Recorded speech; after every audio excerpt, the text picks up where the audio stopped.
And it sucks. It sucks. LeVar Arrington is back with us. That's Fox NFL analyst. But, Marcellus, I'm going to you first. Are you giving the Cowboys a chance to upset the Vikings? Yes, I'm giving them a chance. How about them Cowboys go out there, upset Minnesota, which is kind of like, okay. I mean, Minnesota right now is surging. Yeah, we can all project that they're going to make this late season surge and run, but are they? If you look at what the Dallas Cowboys present and potentially after the bye week can present as an issue for the Vikings. One, run, Zeke, run.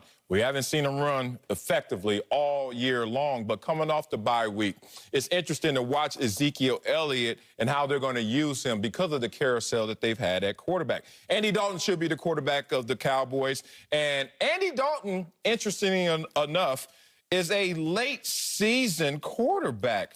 His win percentage is .577 win percentage after week 11. What does that mean?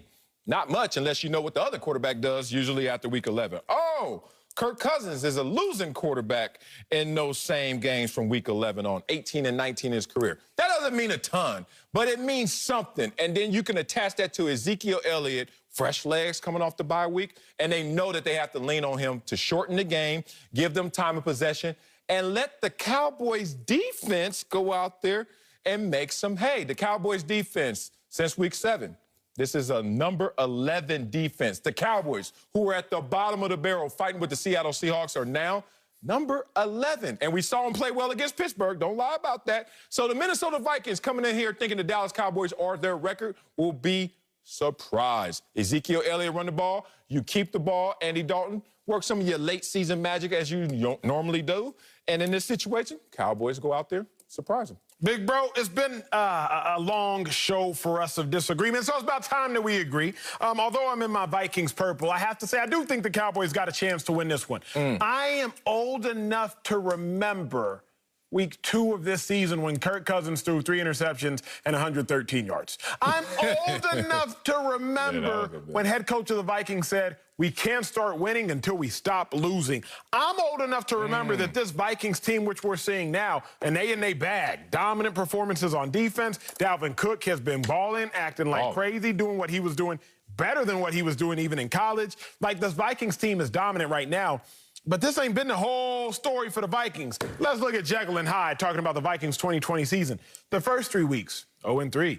Negative 299 yards, yard differential. Passing percentage down. Y'all can see the things. Giveaways up. Last 3 weeks, 3-0. Yards difference, plus 226. Third down percentage, nearly 50%. Y'all get the point. Only 2 giveaways. The Vikings, they balling right now, but this team has been feast or famine all season. Jekyll, Hyde all season. So when I look at the Vikings game, when I look at the Vikings team, I'm not so convinced in the Vikings that the Cowboys coming off a bye week can't go up there and knock them off. Say it. Well, their transformation came when Dalvin Cook turned them into Mr. Jekyll and started flipping out on them, running up and down the field. That was the change in their turnovers, is taking the ball out of Kirk Cousins' hands. But the answer is, yes, they do have a given chance to be able to beat the Vikings.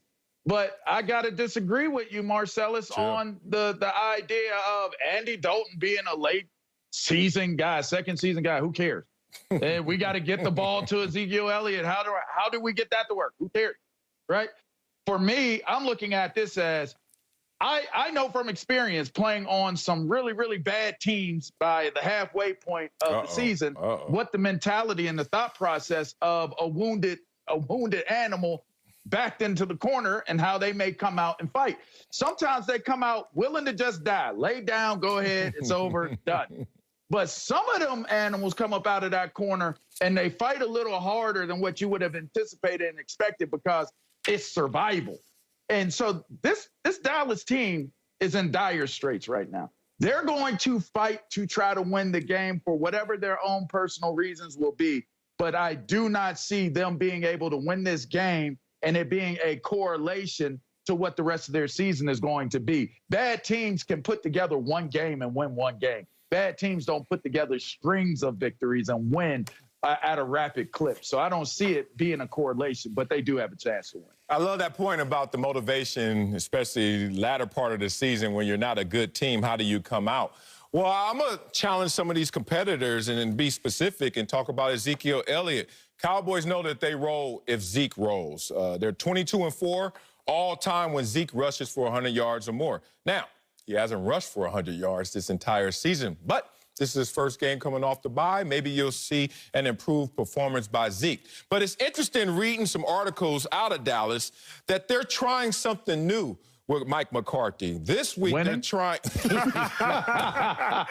that the new what? Is that new? That would be nice to see them try something like that new. You ain't never lied, Coach. All this new stuff you try something old, like win a game. How about that new? Yeah. But they call it the across-the-hall approach. And it's interesting because I've been in this position before where you go to your opposing position coaches' meetings and they self-scout you. So imagine you're a running back, you go to the linebackers coaches' meetings and they look at film of you from the first 9 weeks and they say, this is how we would attack you and this is what you're doing to give us tendencies and keys on your performance.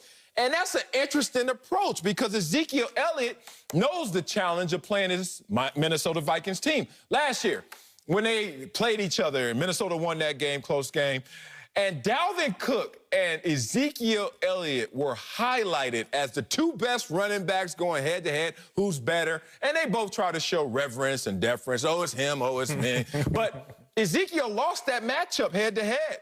This year, they're not even highlighting that as a matchup.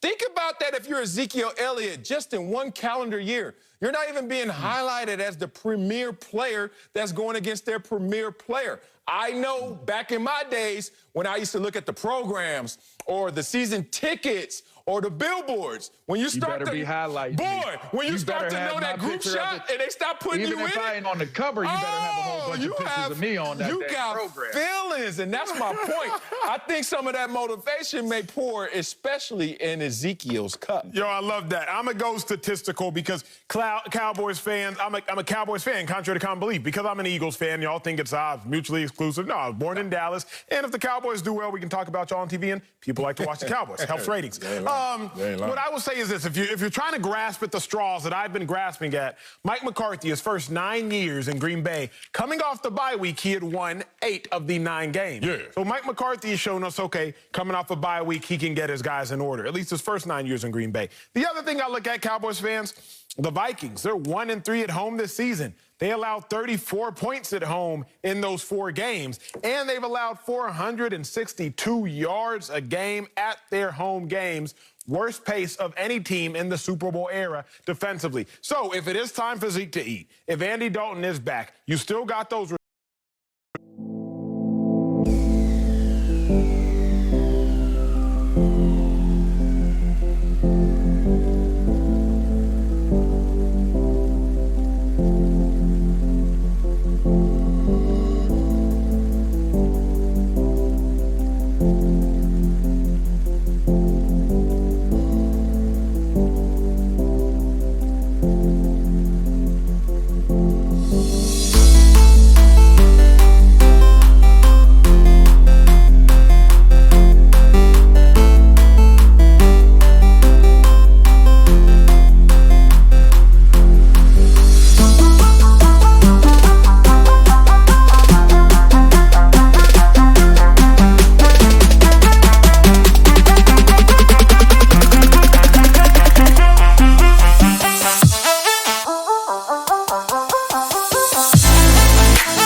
Bye.